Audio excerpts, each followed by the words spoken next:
অধ্যাপক গোলাম রশিদের বিয়ে নেশা করে মাদ্রাসা শিক্ষার্থীদের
আরে ভাই একটু সরে আসেন না।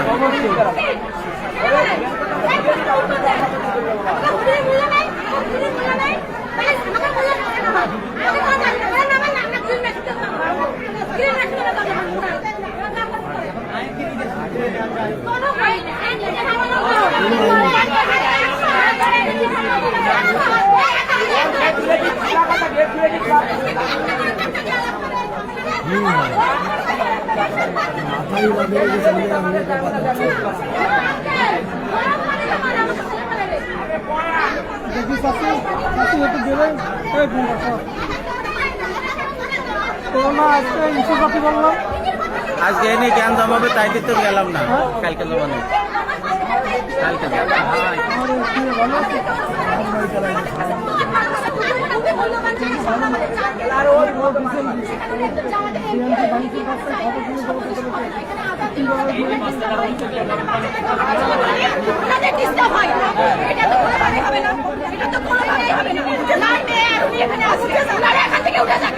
এটা আপনারা কাভারেজ করুন। ওনারা কি বলতে চায়, ওনারা ওনাদের মনের কষ্টের কথা বলছে, বাস্তবতা বলছে। হ্যাঁ, এটাকে আপনাদেরকে পুলিশ ধারণ করতে হবে এবং সাধারণ মানুষকে জানাতে হবে একজন জামাতের এমপি স্যার উনি আর পরিবারের সদস্যরা কি ধরনের আচরণ করে থাকেন। মসজিদ মাদ্রাসার আওয়াজ নাকি তাদের কাছে বাজে মনে হয়। তারা একটা সংগঠনের সাথে তারা লিপ্ত আছে। অথচ তারা বলে যে আজান হলে তারা বিরক্ত বোধ করে, আবার মাদ্রাসা নাকি দূষণের একটা জায়গা, এটা বলে। বাচ্চাদের গায়ে গরম পানি খেলা হয়। বিষয়টা হচ্ছে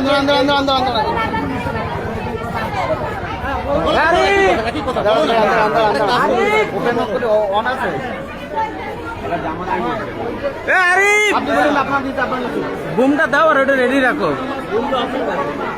আচ্ছা, এটা অন করা আছে এখানে যার বিরুদ্ধে আসলে এই অভিযোগটা আসতেছে আর কি। এখানে আমাদের যাদের স্টুডেন্ট এখানে পড়ে, আমাদের যারা অভিভাবক আমরা আছি, প্রায় সময় আমরা এখানে মোবাইলটা একটু দূরে সরান। আরে ভাই মোবাইলটা একটু সরান, এনে মুখ দূর করে দিলে আমরা নিতে পারতেছি না। তো পিছনে আছে আওয়াজটা যায়, সেই আওয়াজটা নাকি ওনাদের কাছে খারাপ লাগে।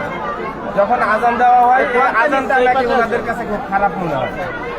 আমরা একটা বাংলাদেশের মুসলিম ভালোভাবে বলতিস, একটা বাংলাদেশ, আমি তো নিশ্চিত, তুই তো পরে নিশ্চিত বুঝাই তো বাট এটা ধর্মীয় একটা রাজনীতির সাথে সম্পৃক্ত। যদি অন্য কোনো ধর্মের কেউ যদি এ ধরনের চুক্তি করতো তাহলে আমরা বুঝতাম যে না, আসলে এই কথাটা মেনে নেওয়ার মতো বা এটা বলতে পারে সে। কিন্তু জামাতের মতো একটা সংগঠন করে সে, এবং সে নির্বাচিত একটা এমপি। এখন তার ফ্যামিলির লোক বলে যে এখানে মাদ্রাসা থাকাতে তাদের অসুবিধা দুইটা কারণে হয়। একটা হচ্ছে মাদ্রাসায় যে পড়াশোনা করে যে সাউন্ডটা এদের কাছে খুব খারাপ লাগে। আরেকটা হচ্ছে যখন আজান দেয়, এখানে তো অনেক বাড়িঘর আছে, অন্য কারণে এই কমপ্লেনটা না, এই কমপ্লেনটা শুধু ওনাদেরই। আমরা আসলে জানতে চাই যে আসলে উনি কেমন মুসলিম, কেমন জামাত করে উনি।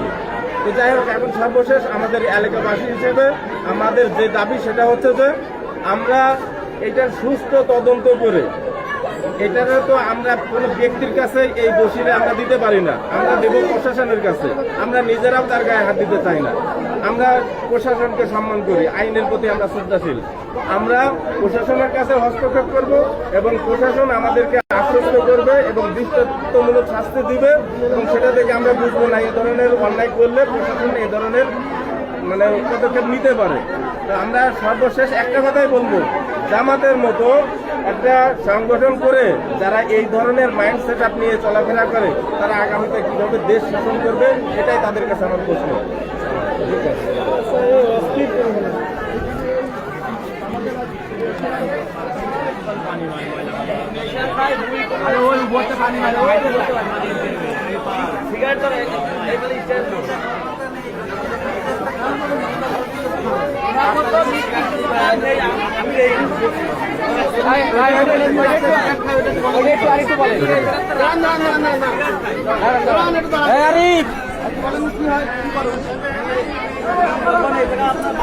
বুঝলাম না তুমি সিগারেট খাই, হিংসা পানি খাই, খুলনা নেই, খারাপ খারাপ কিন্তু আপনার দেখায় এরকমই আমি মনে করি কোনো জায়গায় দেখিনি।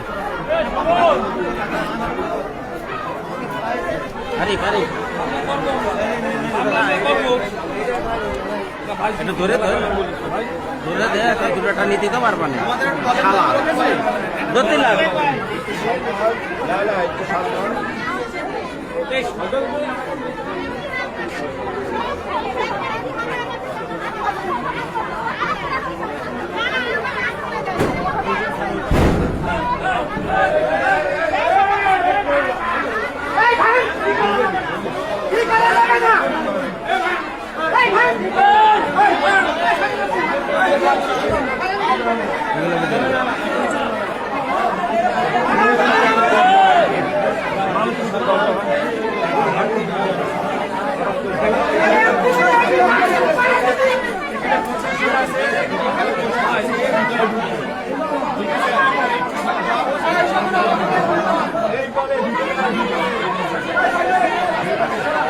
শাসনের মুক্তি